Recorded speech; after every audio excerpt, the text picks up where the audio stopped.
Hello दोस्तों, कैसे हैं आप सारे। आशा करता हूं बिल्कुल ठीक होंगे, दुरुस्त होंगे, तंदुरुस्त होंगे। स्वागत है आप सभी का आपका अच्छा चैनल वाइस डिफेंस के पार्ट है अन ग्रुप का और देता है आपको इंडिया के बेस ऑफ डिफेंस एजुकेशन। स्वागत है सभी का। तो ये सेशन आपके लिए बहुत ज़्यादा इंपॉर्टेंट है क्योंकि इसमें कुछ हटके मैं करने वाला हूँ। मैं आपको कुछ रैंडम लेकिन टॉप क्वालिटी जीके के क्वेश्चन करवाने वाला हूँ, जो आपके आने वाले सभी एग्जाम्स में आज ही नहीं, आप भले ही इस वीडियो को 1 साल बाद देखें, 2 साल बाद देखें, ये स्टैटिक जीके के वो क्वेश्चन हैं जिससे हर बारी आपको क्वेश्चन आएंगे। हर बारी आपको क्वेश्चन आएंगे, तो वो मैं आपको आज इन वीडियो के माध्यम से करवाने वाला हूँ।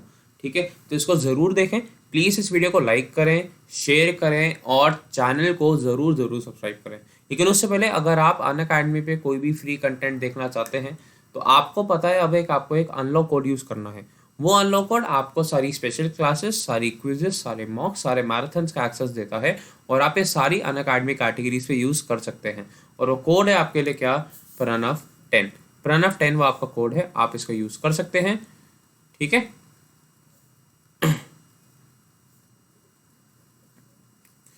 दूसरा, आप अपनी किसी भी अगर अनअकैडमी सब्सक्रिप्शन परचेज करते हो तो आप उस पर एक रेफरल कोड यूज़ कर सकते हैं, वो भी आपका प्रणव 10 है। आप प्रणव 10 और प्रणव IT का कोड यूज़ करेंगे तो ना केवल आपको सारी अनअकैडमी सब कैटेगरीज पे आपको एक 10% डिस्काउंट मिलता है, बल्कि आपको मेरी पर्सनल मेंटरशिप भी मिलती है और ये सारी 30+ अनअकैडमी सब्सक्रिप्शन कैटेगरीज पे है।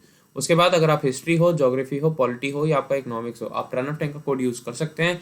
आपको अनअकैडमी की special class marathons free to watch है आपके लिए, जो मैंने वहाँ पे करवा के रखे हुए हैं। आपको PDF के नोट्स मिलते हैं और वो हेल्पफुल है आपके लिए as a crash course also, तो आप उसको भी देख सकते हैं। चलिए आइए फिर अपना शुरू करते हैं आज का आपका लेक्चर। ठीक है, ये मैं कुछ MCQs आपके लिए PT फॉर्मेट में लेकर आया हूँ, आपको ज़रूर देखने हैं और उसके बाद फिर अब हम शुरू करते हैं। तो पहला सवाल आपके स्क्रीन पे है कि the certain most point of the peninsular India that is Kanyakumari is वो बोल रहा है। उसने पहले आपको एक फैक्ट बता दिया कि जो इंडियन पेनिनसुलर का जो आपका जो सर्टन मोस्ट पॉइंट है आपका कन्याकुमारी। ठीक है, जो आपको ये पॉइंट है आपका कन्याकुमारी। ठीक है, ये कहाँ लोकेटेड है, ये कहाँ लोकेटेड है। तो ये बोलता है पहली बात तो आपका north of Tropic of Cancer, south of equator, south of Capricorn या आपका नॉर्थ ऑफ इक्वेटर।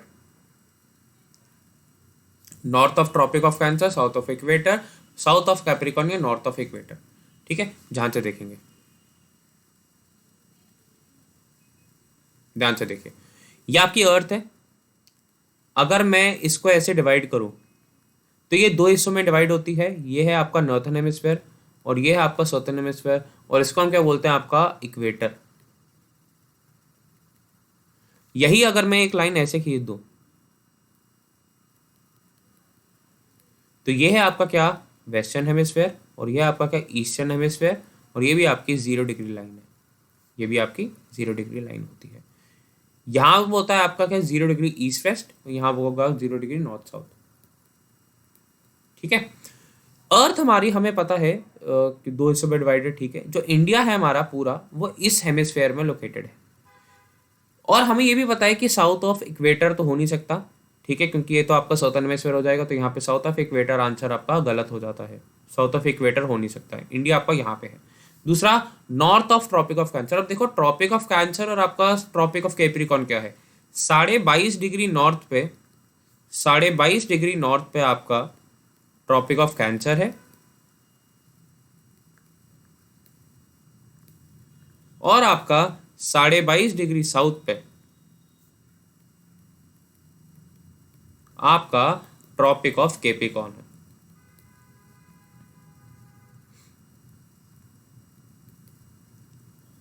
ओके, अब देखिए, कैप्रिकॉर्न तो हो नहीं सकता क्योंकि कैप्रिकॉर्न आपका साउथर्न हेमिस्फीयर में, तो यहाँ पे आपका साउथ ऑफ कैप्रिकॉर्न तो हो नहीं सकता, ये भी गलत। North of Tropic of Cancer, देखो मैंने यहाँ पे इंडिया आपको जैसे भी बनाया उसमें से आपका ट्रॉपिक ऑफ कैंसर पास होता है। ठीक है, ट्रॉपिक ऑफ कैंसर पास होता है। कितनी स्टेट से पास होता है आप मेरे को जरूर बताना कमेंट सेक्शन में, मैं आपको टोटल एक हिंट देता हूँ। ये टोटल 8 स्टेट से पास होता है, 8 स्टेट से। ठीक है, it passes through the 8 states. तो एक ही ऑप्शन बचा north of Tropic of Cancer होने से पता।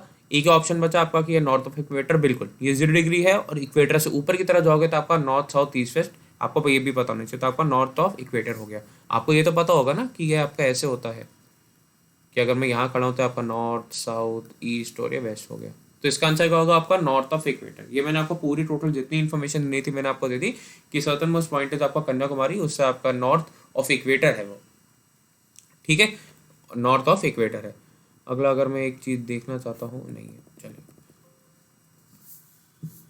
तो और बातें भी जो मैं आपको अगर बताना चाहूँ तो मैं आपको बता देता हूँ कि जैसे इंडिया के ना कुछ पॉइंट्स है, इंडिया के कुछ पॉइंट्स है आपका नॉर्थ,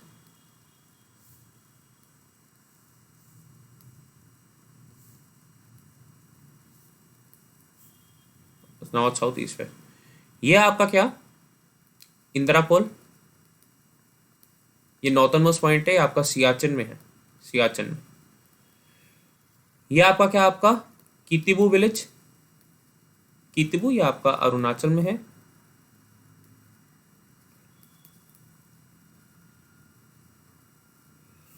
ये है आपका क्या, चलो पहले इसका करते हैं, ये आपका ग्वार मोता, ये गांव है आपका, ये भी आपका गुजरात में है।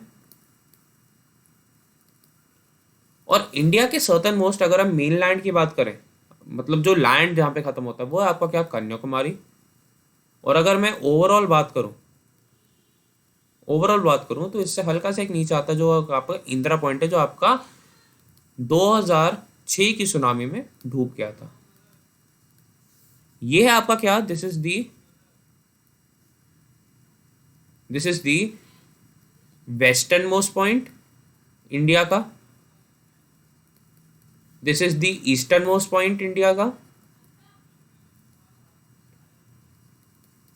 This is the northernmost point, and this is the southernmost point. Okay, northernmost, southernmost, easternmost और आपका वेस्टर्न मोस्ट पॉइंट है ये चारों, ये इंडिया के। आपको ये भी कभी कभार क्वेश्चन पूछ लिया जाता है तो इसलिए मैंने आपको ये भी बता दिया, ठीक है। तो देखिए एक क्वेश्चन और इतने सारे कंसेप्ट, इतने सारे अच्छे से आपको समझाया जा रहा है, तो प्लीज़ इस वीडियो को आप अच्छे से लाइक करना, शेयर करना एंड चैनल को भी सब्सक्राइब करना। क्वेश्चन की क्वांटिटी भली कम होगी लेकिन कंसेप्ट आपको बहुत ज़्यादा सीखने को मिलेंगे, जैसा आपने पिछले में भी सीखे। एक क्वेश्चन, चलो इसका आंसर आपको नॉर्थ ऑफ इक्वेटर हो गया। जो क्वेश्चन देखने आ रहे हैं वो क्वेश्चन देख लो, लेकिन जो कंसेप्ट सीखना चाह रहे हैं वो पूरे ये वीडियो देखो और कंसेप्ट सीखे। आगे चलते हैं, अगला, which are the following are true regarding jhum cultivation in India. Jhum cultivation होती है आपकी, चलो क्वेश्चन ही है कि it is largely practice in Assam, okay, it is referred as slash and burn technique, in it the fertility is exhausted in a few years, okay. बिल्कुल ठीक कह रहा है, ये आपके नॉर्थ ईस्ट में स्टैब्लिश होती है, इस पर स्लैश एंड बर्न टेक्निक होती है, इस पर फर्टिलिटी एग्जॉस्ट हो जाती है कुछ साल में, तो इसलिए तीनों ठीक है। तीनों किस किस में ठीक है, पहली बात अब देखें तो, अच्छा अब इस पर ऑप्शन एलिमिनेशन कैसे लगानी है, क्योंकि तीनों ठीक है तो तीनों का एक ही ऑप्शन है, तो ये हवाला हो गया।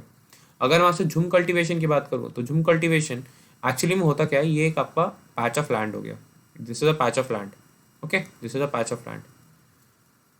हमने इस लैंड को कुछ हिस्सों में डिवाइड करा। पहले आप क्या करेंगे, पहले यू विल कल्टिवेट है, ठीक है, आपने यहाँ पे कल्टीवेशन करा, over a period of time आपने ये देखा कि ये लैंड अब खत्म हो चुका है, ठीक है, ये लैंड अब खत्म हो चुका है, सब कुछ इसका खत्म हो गया, तो आप क्या करेंगे, you move on to the other. और यहाँ पे आपने पूरा ऐसे जला दिया, यहाँ पे आपने पूरे से जला दिया, ताकि जब ये जले पूरा, जब ये जल जाएगी पैच, तो जलने से जो भी सारे न्यूट्रिएंट्स है वो मिट्टी में समा जाए, ऐश के फॉर्म में, हर किसी फॉर्म में। और फिर आपने जब यहाँ पे खत्म कर दिया, फिर आप इस पे मूव करेंगे, आपने यहाँ भी जला दिया, यहाँ भी, जब तक आप इस पे वापस आएंगे तब तक ये बिल्कुल मिट्टी रिप्लेनिश हो चुकी, फिर आपकी साइकिल चलते रहती है। इससे होता है कि ऐसा आपका डिफॉरेस्टेशन बढ़ता है, इसलिए अब इसे इतना यूज़ नहीं करा जाता, छोटे स्केल पे यूज़ करा जाता है, डिफॉरेस्टेशन बढ़ता है। दूसरा आपका पोल्यूशन बहुत होता है क्योंकि आप स्लैश एंड बर्न कर रहे हैं, ठीक है। और तीसरा हार्मफुल है ये फॉर द एनवायरनमेंट, ठीक है, एनवायरनमेंट के लिए बहुत हार्मफुल है, ठीक है। सॉइल इरोजन भी बहुत होता है,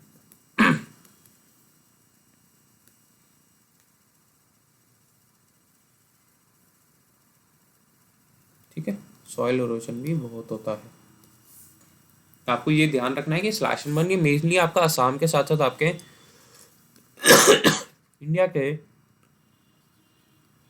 नॉर्थ ईस्ट में बहुत अच्छे से होता था, लेकिन अब नहीं होता है, ठीक है, नॉर्थ ईस्ट में बहुत अच्छे से होता था, अब नहीं होता, ठीक है। तो इसलिए इसका आंसर आपका 1, 2 एंड 3 हो जाएगा।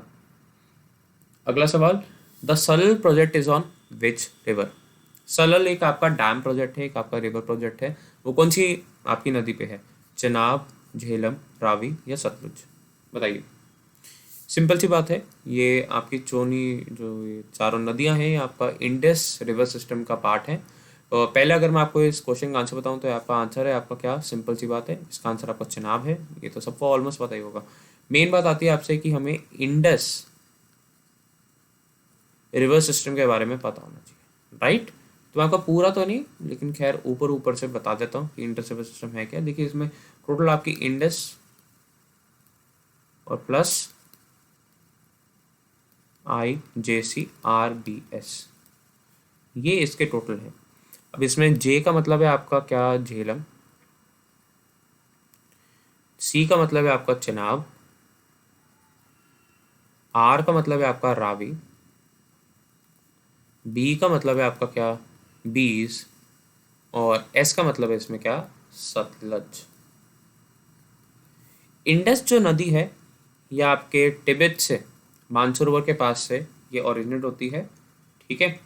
और इसे तिब्बत में आपका सिंगी खम्बन यानी लॉयंस माउथ के नाम से जाना जाता है। किसके नाम से? आपका लायंस या लॉयंस माउथ के नाम से जाना जाता है।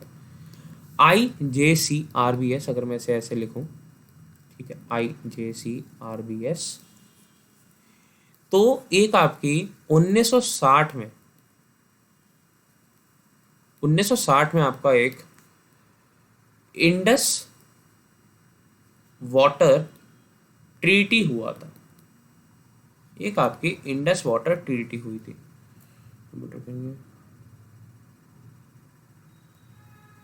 एक इंडस वाटर ट्रीटी हुई थी। इस इंडस वाटर जो ट्रीटी थी आपकी वर्ल्ड बैंक ने करवाई। और ये एक लौती ऐसी ट्रीटी है जिसमें वर्ल्ड बैंक कभी भी आपका भागीदार बना। ये हुई किसकी थी बीच में? ये आपके पंडित नेहरू जो हमारे उस टाइम पे PM थे, और प्लस आपके जनरल अयूब खान जो उस टाइम के आपके जनरल थे आर्मी के, general Ayub Khan. Indus water treaty. इस इंडस वाटर ट्रीटी से हुआ क्या?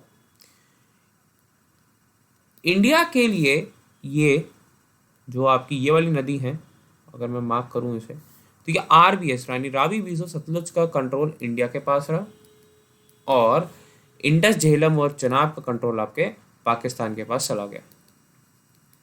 यानी इंडिया को मिली आपकी ईस्टर्न रिवर्स और पाकिस्तान को मिली आपकी क्या? Western rivers. Western rivers, okay. दूसरा, इंडिया केवल आपका सिर्फ 20% पानी ही यूज कर सकता है। बाकी का जो रेस्ट आपका 80% है वो आपका पाकिस्तान ही यूज करेगा। ये इसमें हुआ, ठीक है। इंडस जो नदी है ये आपकी कराची के पास एक डेल्टा फॉर्म करती है, जहाँ पे पूरा रिवर सिस्टम कंप्लीट हो जाता है, ठीक है। आई होप आपको क्लियर होगा, ठीक है।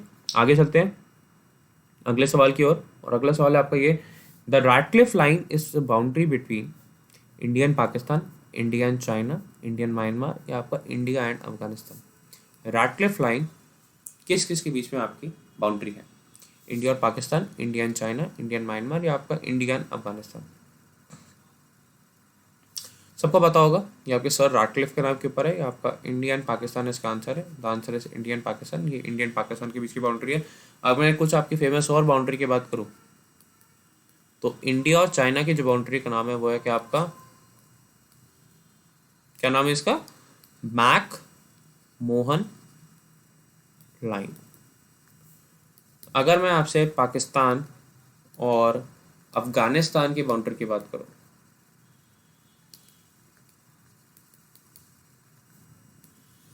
तो इसका क्या नाम है आपका? Durand line.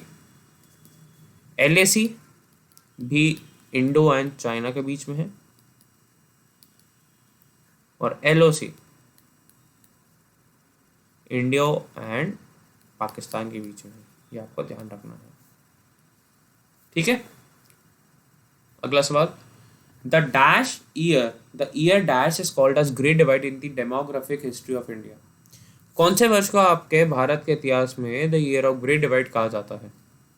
1901 को, 1921 को, 1941 को, आपका 1951 को, बताइए किसे कहा जाता है?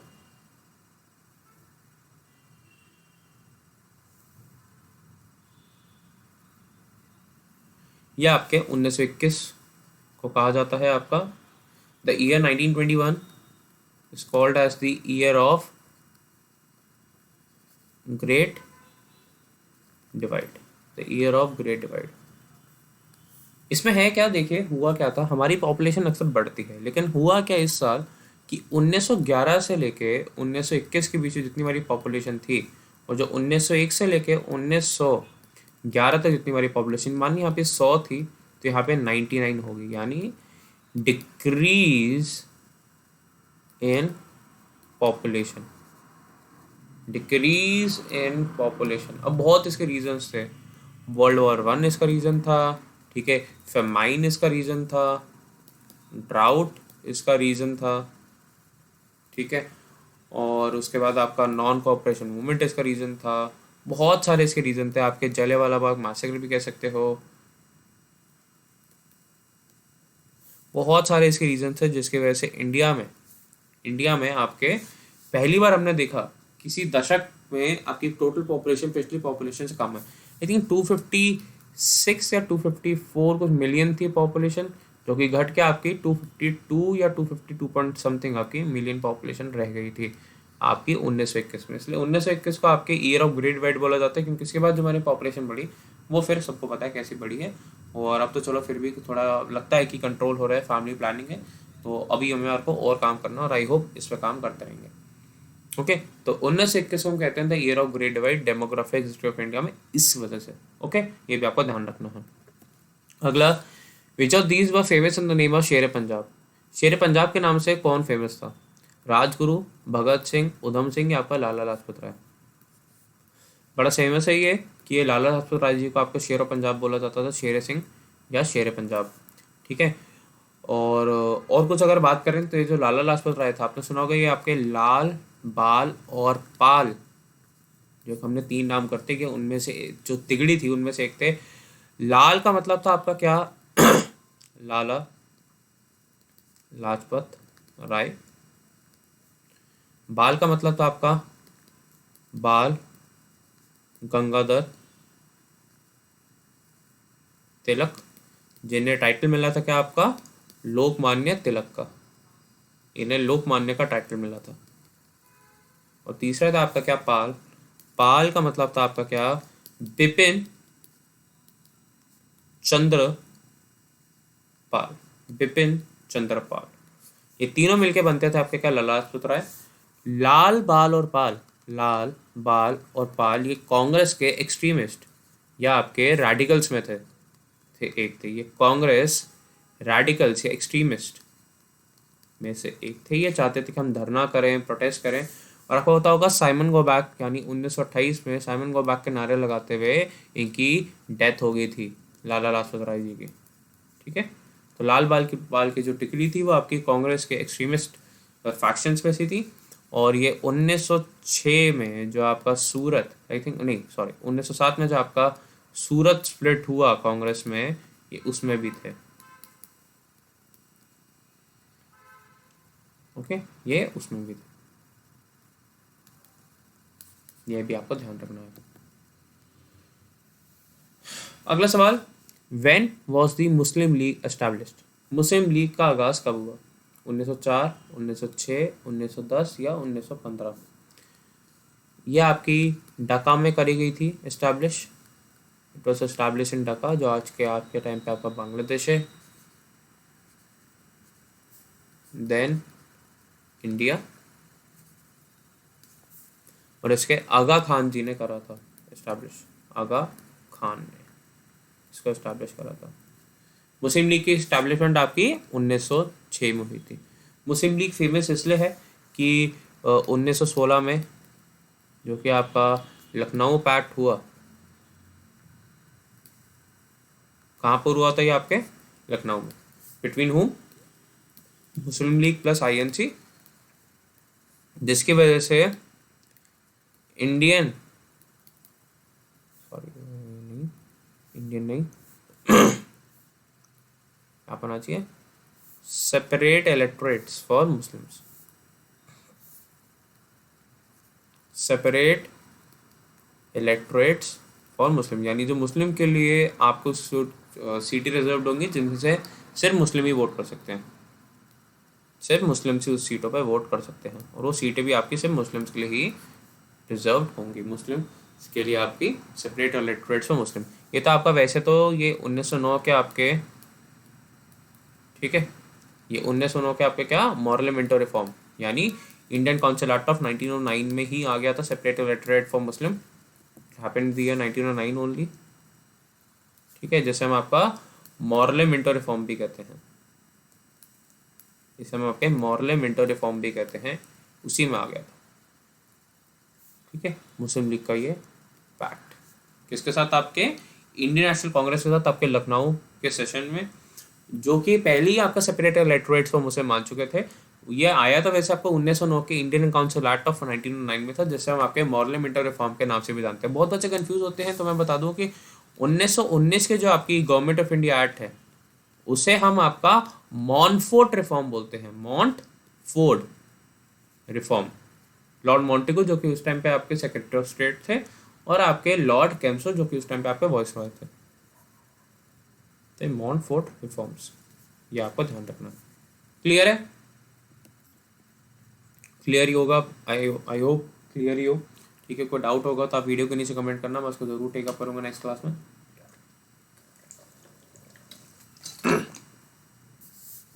बस एक ही आपसे दरख्वास्त है कि प्लीज़ इसे लाइक करते रहें, शेयर करते रहें, एंड चैनल को भी सब्सक्राइब करते रहें, ठीक है।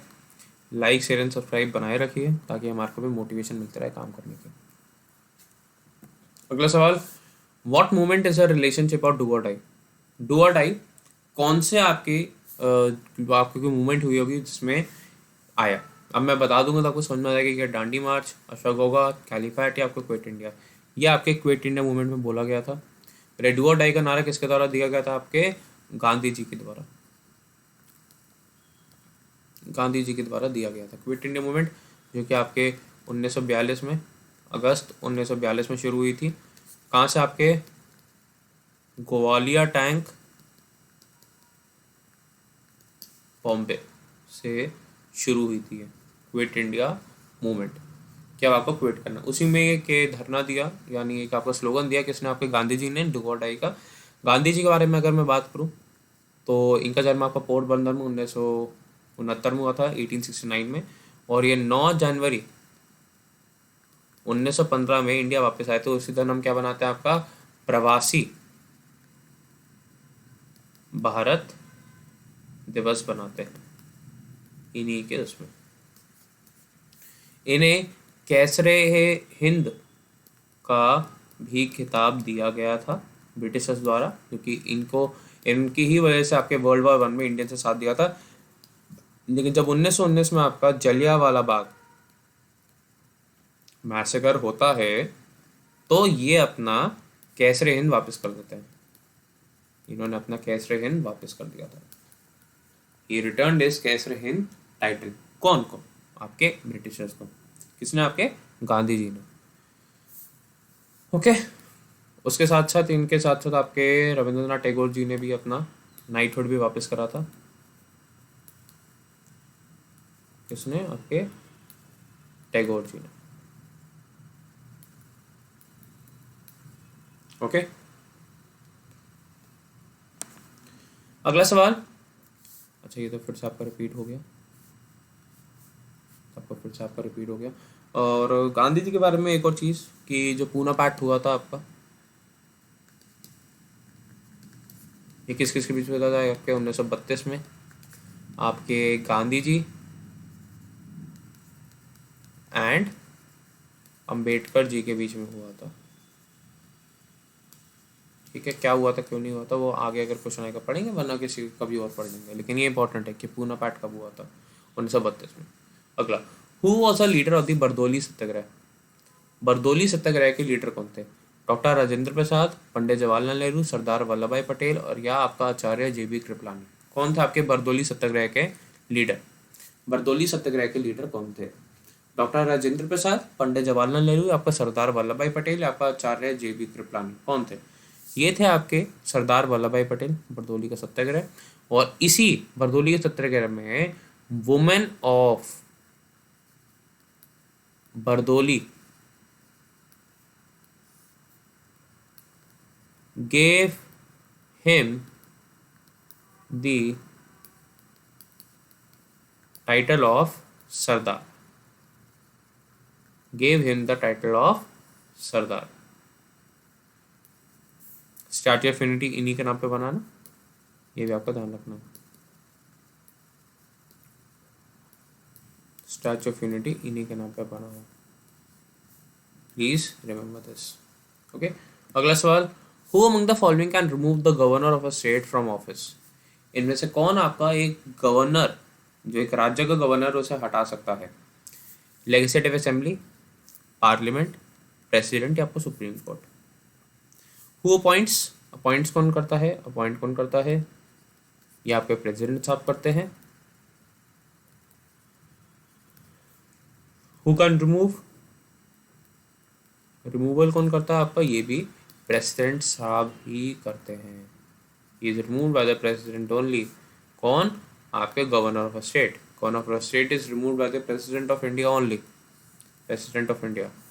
एक चीज आपको ध्यान रखने की, 7th constitutional amendment act of 1956 के तहत 1 गवर्नर फॉर 2 और मोर स्टेट्स। ओके, 2 और मोर स्टेट्स हो सकते हैं। 7वीं संवैधानिक संशोधन 1956 के तहत आपके 2 या 2 से अधिक स्टेट के लिए एक गवर्नर हो सकता है, जैसे भी आपके आनंदीबेन पटेल आपके यूपी और आपके MP के गवर्नर बनी हुई है। अगला सवाल, the president of India is elected by the electoral college consisting of the members of Rajya Sabha, Lok Sabha and state legislatures. अभी करेक्ट ऑप्शन है, ठीक है, कौन कौन होता है? राज्यसभा के मेंबर्स होते हैं, लोकसभा के मेंबर्स होते हैं और आपके लेजिस्लेचर के भी मेंबर्स होते हैं। बिल्कुल ठीक था, तो इसलिए इसका आंसर क्या हो जाएगा आपका 1, 2 एंड 3। अब देखिए, प्रेसिडेंट की इलेक्शन में सिर्फ इलेक्टेड ही वोट करते हैं, तो यानी नॉमिनेटेड RS MPs नहीं करेंगे,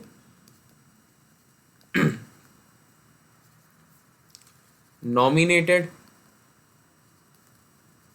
लोकसभा के MP नहीं करेंगे, MLCs यानी मेंबर ऑफ लेजिस्लेटिव काउंसिल्स नहीं करेंगे, सिर्फ MLAs करेंगे, यानी लोकसभा MP,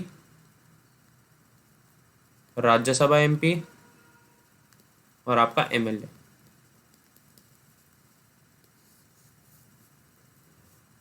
वो भी सिर्फ आपके कौन? इलेक्टेड। इसके साथ साथ दिल्ली एंड पुडुचेरी, क्योंकि वहाँ पे भी आपके लेजिस्लेटिव असेंबलीज है, तो आपके दिल्ली और आपके पुडुचेरी के जो आपके MLAs हैं, जो आपके MLAs हैं इलेक्टेड, वो भी वोट करेंगे।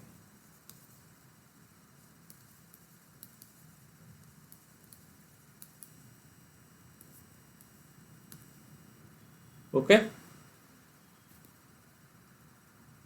मैंने कल से आपको क्लियर होगा। अगला, jurisdiction of which among the following high courts covers the union territory of Lakshadweep? कौन से राज्य के हाई कोर्ट की जुरिस्डिक्शन आपके लक्षद्वीप की यूनियन टेरिटरी को भी हैंडल करती है? तमिलनाडु हाई कोर्ट की, केरला हाई कोर्ट की, कोलकाता हाई कोर्ट की, आपके बॉम्बे हाई कोर्ट की? सिंपल सी बात है, लक्षद्वीप आपका इस साइड है, यहाँ से सबसे पास की सीट आपकी केरला है, तो इसका आंसर आपका केरला हाई कोर्ट हो जाएगा। लक्षद्वीप की कैपिटल क्या है आपकी?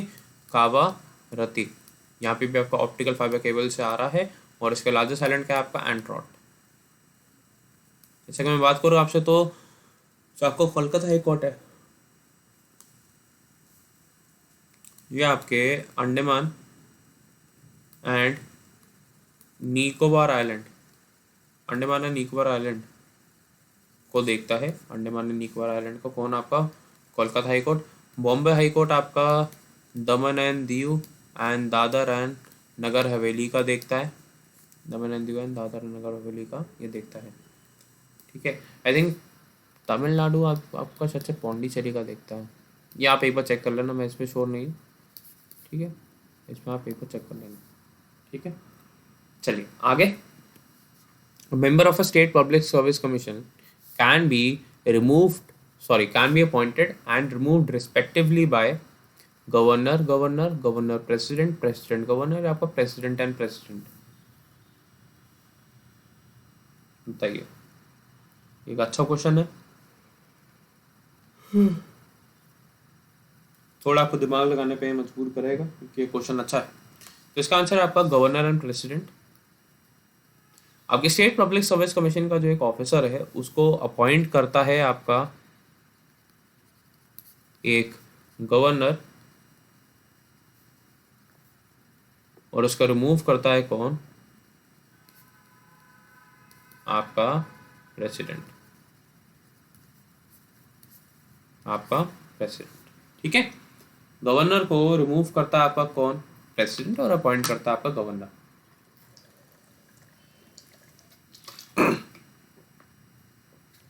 आगे चलते हैं। Which of the following commission was formed in 1983 to recommend the relationship and the balance between state and central government? 1983 में बनाई गई एक कमीशन जिससे आपके राष्ट्र और आपका एक जो राज्य है उसके बीच कैसे संबंध होने चाहिए उसके बारे में लिखा गया है। कालेकर कमेटी, क्या commission? Sarkaria commission, Narendran commission या आपका मंडल कमीशन? या आपका सरकारिया कमीशन है जो कि ऐसा करता है, Sarkaria commission. Centre and state relation, इससे आपको ईयर भी पता चल गई कब आई थी, ये आपके 1983 में आई थी। मंडल कमीशन, मंडल कमीशन ये आपकी अदर बैकवर्ड क्लासेस, ये आपका ध्यान होगा, ये अदर बैकवर्ड क्लासेस यानी ओबीसीज के ऊपर थी। ठीक है, ये ओबीसीज के ऊपर थी। अगला सवाल, which are the following is a basic characteristic of a perfect competition? एक आपका परफेक्ट कॉम्पिटिशन का एक आपका बेसिक कैरेक्टरिस्टिक क्या होता है? बेसिक, एक आपका बेसिक फीचर क्या होता है एक आपका परफेक्ट कॉम्पिटिशन? बताइए। अच्छा सवाल, बेहतरीन सवाल। ठीक है, लेकिन थोड़ा सा कॉन्सेप्चुअल, आपको इसके बारे में पता होना चाहिए कि what is a perfect competition etcetera, वो तो इस क्लास में बताना संभव नहीं है। ठीक है,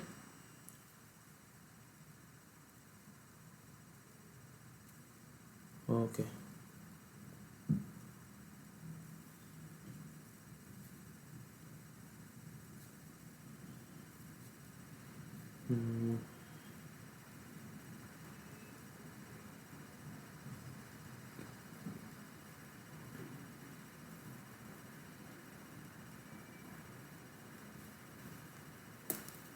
इसका आंसर है कि आपका many sellers and many buyers, many sellers and many buyers. देखिए, परफेक्ट कंपटीशन में क्या होता है कि बिल्कुल हर किसी को इक्वल हक है कि आप अपना सामान आके बेच सकते हैं, किसी से कितने भी ले सकते हैं। ठीक है, आपका no restriction of entry and exit for forms, ये होता है। ठीक है, कोई भी रिस्ट्रिक्शन नहीं होती, और इसमें मैनी सेलर्स होते हैं, बहुत सारे सेलर्स होते हैं और बहुत सारे बायर्स होते हैं। इसका एक तरीके का एग्जांपल आपका हो सकता है एक आपका रेगुलेटेड सब्जी मंडी, एक तरीके का एग्जांपल हो सकता है कि आपका परफेक्ट कॉम्पिटिशन का आपका सब्जी मंडी। अगला, which are the following 5-year plans recognise human development as a core of all developmental efforts? यानी ह्यूमन रिसोर्स को अब हमें डेवलप करना है, we have to do the human resource development.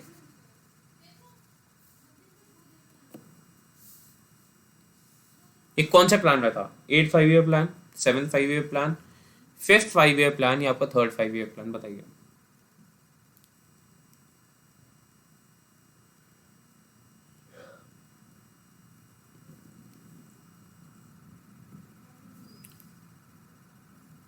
ये आपके 8th 5-year प्लान में था। आपका 8th 5-year प्लान में क्या था आपका कि हमें ह्यूमन रिसोर्स को डेवलप करना है, हमें ह्यूमन रिसोर्स को डेवलप करना है। ये आपका 8th 5-year प्लान में था, this was in the 8th 5-year plan. ठीक है, 8th 5-year प्लान आपका 1992 से लेकर 1997 तक चला। ये जस्ट आफ्टर आया था क्या? आपकी new economic new economic policy के ये तुरंत बाद क्या आया था आपका 1992 तक का 8 5 ईयर प्लान, ठीक है। और ये जो न्यू इकोनॉमिक पॉलिसी आई थी इसमें आपके PV N राव यानी PV नरसिम्हा राव और आपके डॉक्टर मनमोहन सिंह का बहुत बड़ा हाथ था। NEP न्यू इकोनॉमिक पॉलिसी, ये इसमें हमने IMF से लोन लिया था, ठीक है। We have taken the loan on the IMF की एक ही शर्त है कि आप इंडिया में LPG रिफॉर्म्स लेके आएंगे। क्या लेके आएंगे आप? LPG रिफॉर्म, जहाँ पे L का मतलब है आपका क्या? लिबरलाइजेशन, लिबरलाइजेशन, प्राइवेटाइजेशन,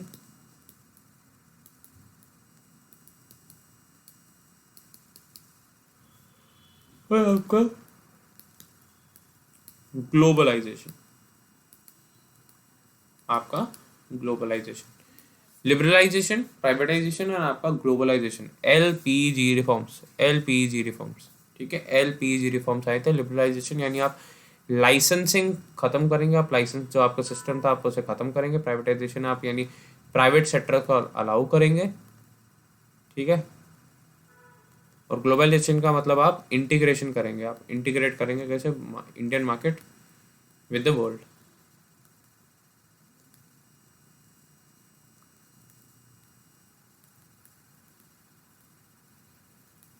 ये था आपका LPG रिफॉर्म। अगला सवाल, census in India has been held regularly after every 6 years, 8 years, 10 years या आपका 12 ईयर्स। कब होता है आपका सेंसस? सेंसस आपका कब होता है बताइए?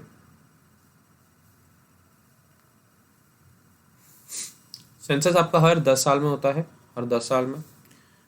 हमारे ये जो अब 2021 का सेंसस होगा, यह आपका 16 सेंसस होगा वैसे टोटल में, और आफ्टर इंडिपेंडेंस ये 8th सेंसस है। 51, 61, 71, 91, सॉरी 51, 61, 71, 81, 91, 2001, 2011 और आपका 2021, ठीक है। ये आफ्टर इंडिपेंडेंस 8th सेंसस होगा। ये आपका फुली डिजिटल सेंसस है, it is a fully digital census, it is a fully digital census, okay. उसके साथ साथ फुली डिजिटल सेंसस होने के साथ साथ, ठीक है, यह आपका ऐप्स पर लिया जाएगा, it will be taken on apps, ये भी आपको ध्यान रखना है। अगला सवाल, who is known as a father of white revolution? Father of white revolution किसे कहा जाता है? V क्यूरियन, MS Swaminathan, JP Narayan या आपका Baba Amte? V क्यूरियन, MS Swaminathan, JP Narayan या आपका बाबा आमटे, ठीक है। यह आपका V कुरियन जी द्वारा कराया गया था, वर्गीज कुरियन।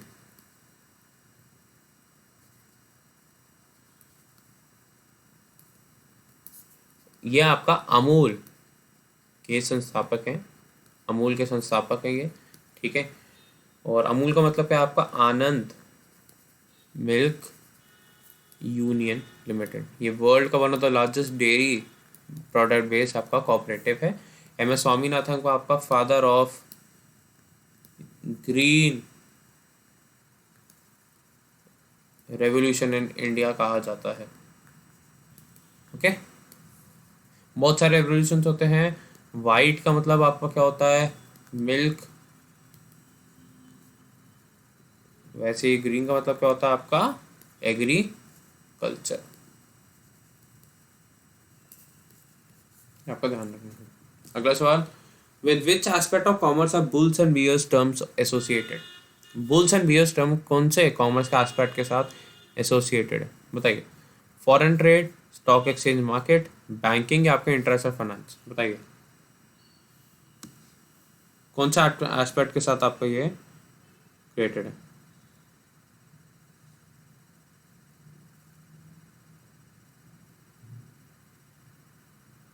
नंबर जाइए,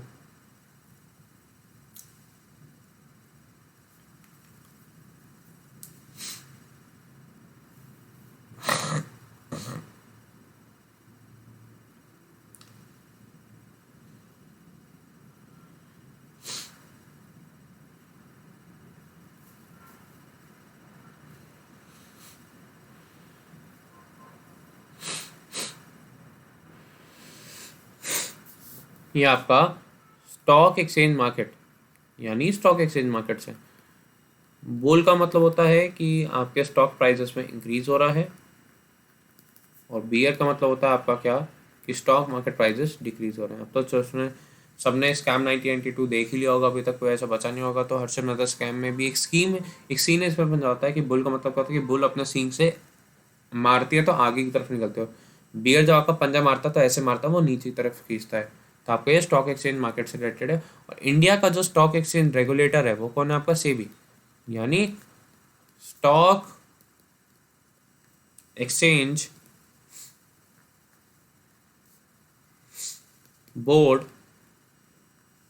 of India, stock exchange board of India, ये आपको ध्यान रखना है, SEBI, stock exchange board of India. अगला सवाल, boat race is a famous festival game of Tamil Nadu, Kerala, Goa या असम। बोट रेस कौन से राज्य की एक फेमस फेस्टिवल गेम है, बताइए।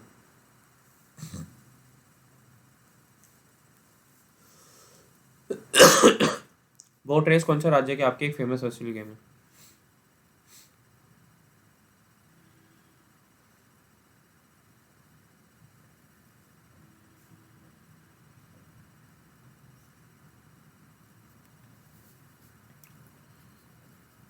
यह आपकी केरला की, यह आपकी केरला की एक बहुत ही फेमस गेम है। कौन सी, बोट रेस गेम, केरला की। ठीक है, इसमें आपकी स्नेक बोट्स,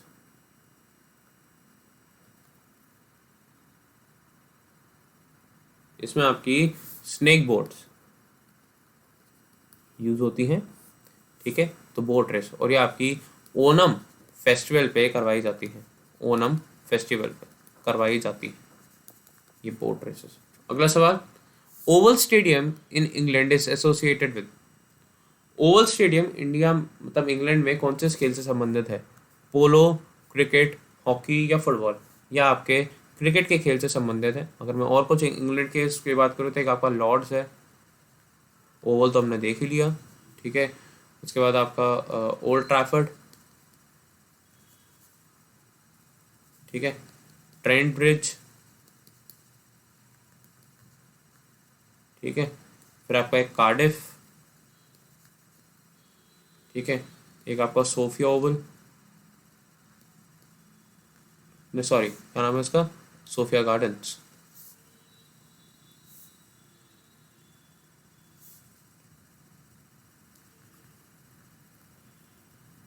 लॉर्ड्स ओवल,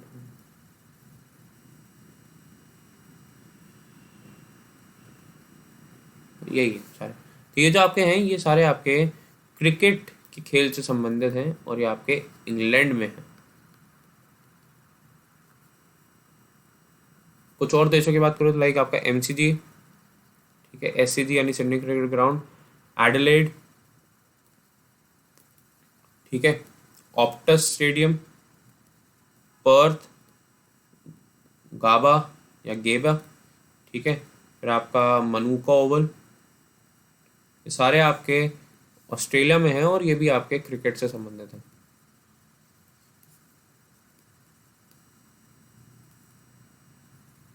आपको पता होगा शारजाह, दुबई और आपका आबू धाबी यूएई में है, और वो भी आपके क्रिकेट से संबंधित है। दूसरा आपका एक इंडिया, चलिए पहले पाकिस्तान का करते हैं एक ही, क्योंकि फेमस है आपका गद्दाफी स्टेडियम, ये आपका पाकिस्तान में है, और ये आपका क्रिकेट से संबंधित रखता है। श्रीलंका में आपका एक है दाम्बुला, ओके। जो पेक्यूलर से नेम है, बाकी तो आपको समझ में आ जाएंगे, ये भी आपका क्रिकेट से है, और ये आपका श्रीलंका में है।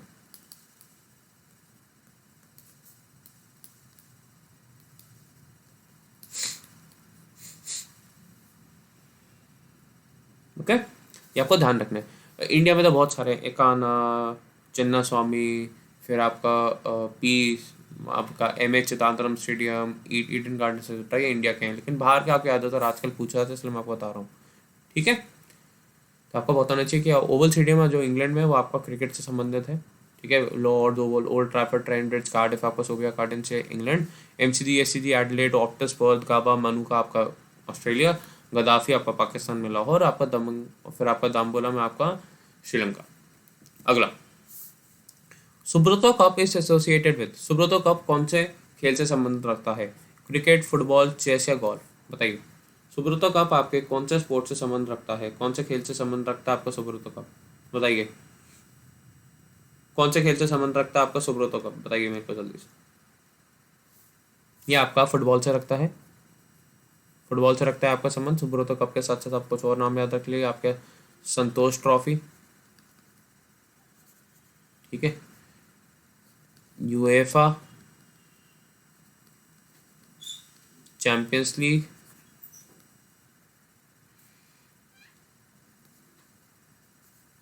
यूएफा चैंपियंस लीग, ठीक है। और दूसरा आपका सीरिया, ये आपका इटली का है, ठीक है। फिर आपका लीग वन,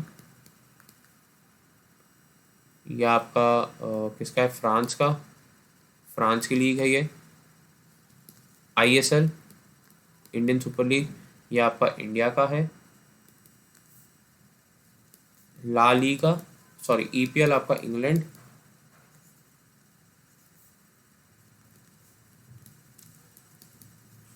ला लीगा आपका स्पेन, और आपका बुंडेसलीगा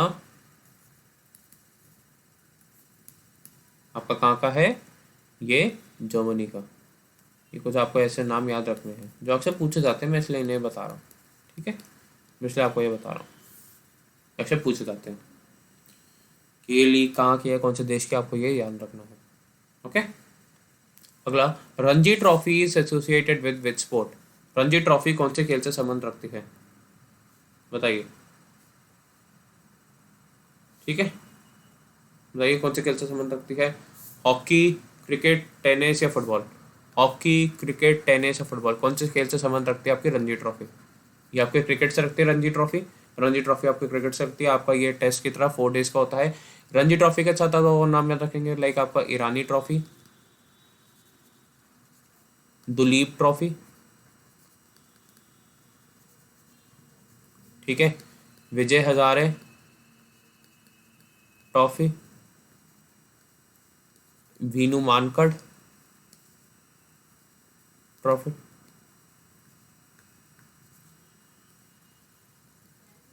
और उसके बाद आपका सैयद मुश्ताक अली ट्रॉफी, ये आपके इंडिया के क्रिकेट की ट्रॉफी है। अब वो दूसरे देश की बात करो तो एक आपका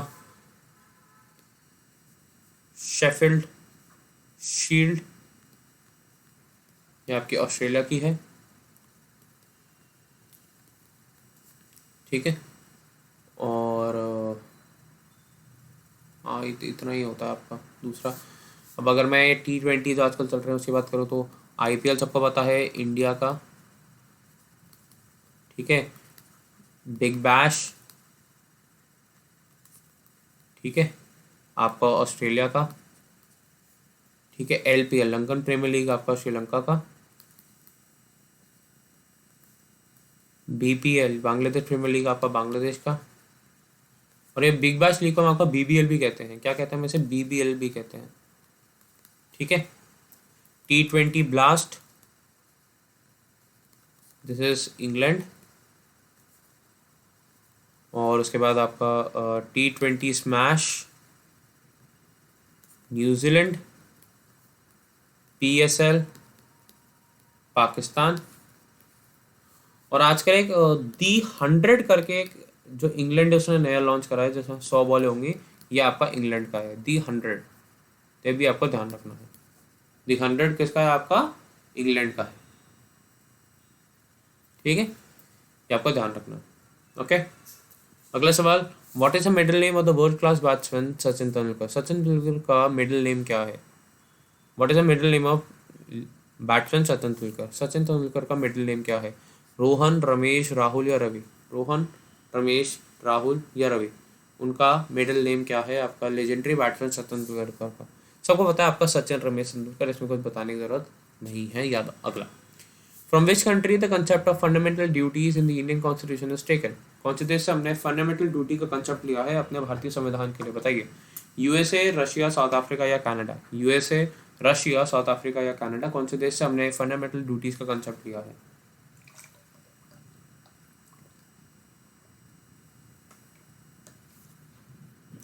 बताइए।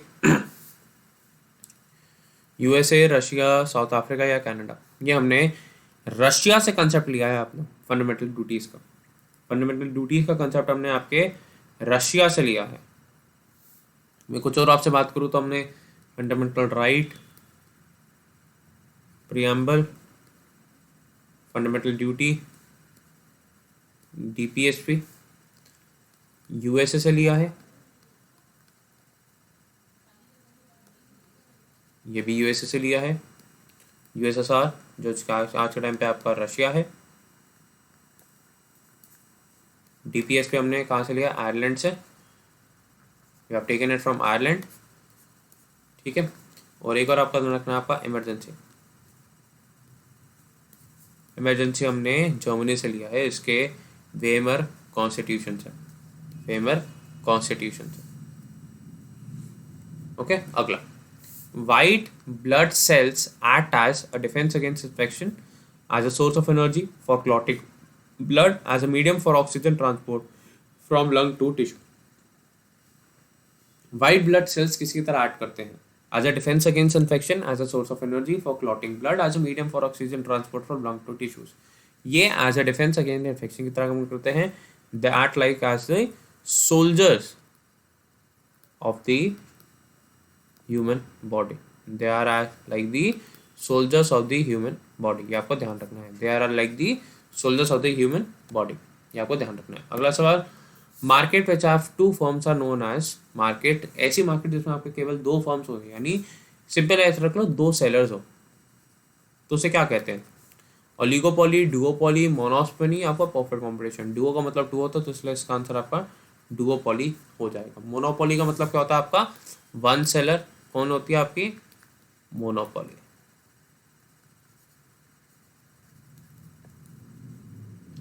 अगला सवाल, who among the following was first European to come to India? इनमें से कौन सा आपके पहले यूरोपीय आए थे जो हिंदुस्तान आए थे? पोर्टुगीज, ब्रिटिश, फ्रेंच या डच?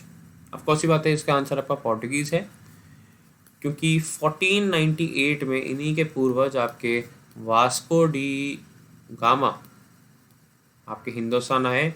ये आए थे आपके कैलिकट में, जहाँ पे इन्हें एक हिंदू राजा जामोरिन ने वेलकम करा था। इनका वेलकम करा था हिंदू रूलर जामोरिन ने वास्को डी गामा का कैलिकट में 1498 में। ओके, 1498 में ये पोर्टुगीज जो थे, ये फर्स्ट टू कम यानी सबसे पहले आए थे, एंड लास्ट टू गो यानी सबसे एंड में गए। First to come and last to go. वही अगर मैं बात करूं तो लास्ट टू कम कौन था?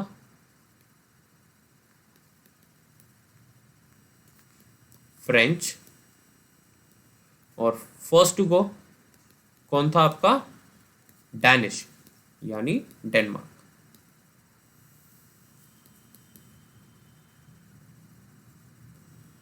ओके, यानी Denmark.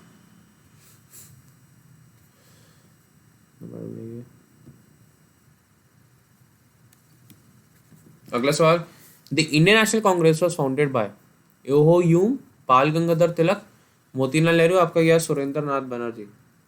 Indian National Congress was founded by A O Hume, Bal Gangadhar Tilak, Motilal Nehru आपका सुरेंद्र नाथ बनर्जी। ये एहो ह्यूम द्वारा फाउंड करी गई थी। ये एक आपके एक्स ब्रिटिश सर्वेंट थे, आपके मिलिट्री आपके सिविल सर्वेंट, ठीक है, आयरिश डिसेंडेंट के। 1885 में आपकी बॉम्बे में इसका फर्स्ट सेशन हुआ था, ठीक है, जिसे प्रेसिडेंटशिप करी थी आपकी WC बैनर्जी ने। ठीक है, इसके टोटल आपके 72 लोगों ने पार्टिसिपेट करा था। मगर आपसे बात करूं तो इसके जो थर्ड सेशन था आपका यानी 1887 में, उसमें आपके फर्स्ट मुस्लिम प्रेसिडेंट बने, वो कौन थे आपके? तैयब जी, बदरुद्दीन तैयब जी। फिर मैं बात करूं तो उसका अगले ही सेशन 1888 में आपके पहले इंग्लिश प्रेसिडेंट बने जिनका नाम था आपका जॉर्ज यूल। क्या नाम था इनका? George Yule. ठीक है। फर्स्ट वुमेन थी आपकी जो बनी, वो थी आपकी कौन? Annie Besant. And first Indian first Indian women जो थी वो थी कौन आपकी? सरोजनी नायडू। सरोजनी नायडू। ठीक है। गांधी जी ने केवल एक ही सेशन में करा, आपकी अध्यक्षता संभाली, वो थी आपकी 1924 का आपका बेलगाम सेशन, जिसमें गांधी जी थे प्रेसिडेंट। ये क्या था आपका? First and the last time था जब गांधी जी प्रेसिडेंट बने। 1885 बॉम्बे में इसका पहला सेशन है जिसे आपके WC बनर्जी ने करा, और ये 72 लोगों ने, ठीक है, आपके 72 लोगों ने अटेंड करा था। पहले मुस्लिम प्रेसिडेंट थे आपके कौन? तैयब जी। इसका पूरा नाम लिखता हूँ आपके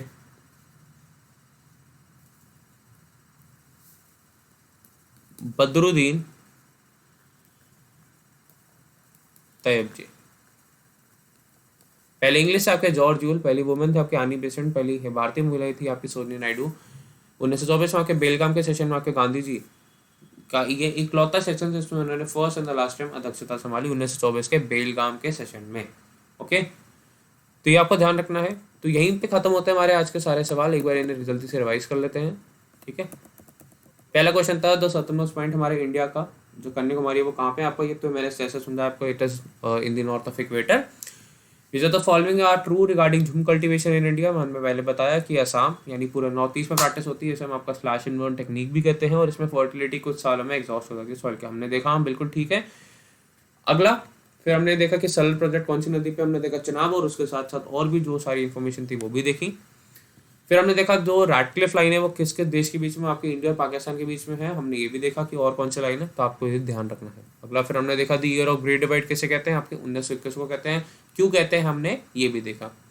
साथ साथ हमने देखा कि किसे शेर पंजाब का टाइटल दिया गया था। हमने देखा कि लाला लाजपत राय को दिया गया था। क्यों दिया गया था वो भी देखा, और क्या क्या और उनके बारे में इंफॉर्मेशन थी हमने ये भी पढ़ी। उसके बाद हमने देखा कि मुस्लिम लीग कब एस्टैब्लिश हुई, हमने ये पढ़ा, और साथ साथ उसके हमने एक और इम्पॉर्टेंट चीज़ पढ़ी कि ये लखनऊ पैक्ट क्या था, वो भी हमने पढ़ा।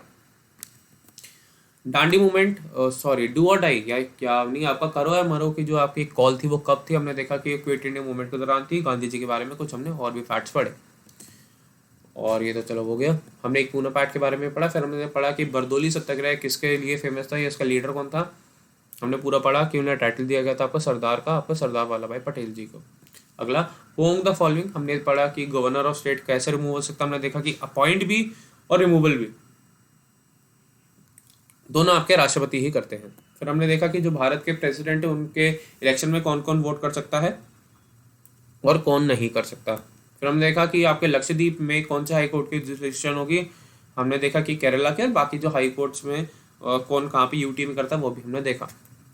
हमने देखा कि स्टेट पब्लिक सर्विस कमीशन को अपॉइंट कौन करता है, आपका रिमूव कौन करता है, दोनों हमने देखा। दोनों आपका अलग अलग आंसर थे, गवर्नर और आपके प्रेसिडेंट। हमने फिर ये देखा कि सरकारी कमीशन किसके लिए आई थी और मंडली कमीशन किसके लिए आई थी। फिर हमने देखा कि एक परफेक्ट कंपटीशन का कैरेक्टरिस्टिक क्या होता है कि बहुत सारे बेचने वाले, बहुत सारे खरीदार। हमने देखा कि ह्यूमन रिसोर्स डेवलपमेंट यानी HRD कौन से प्लान के तहत आया था, तो हमने देखा कि आपके ये 8 5 ईयर प्लान के तहत आया था। सेंसस ऑफ इंडिया कब होता है? हमने देखा कि हर 10 साल में होता है।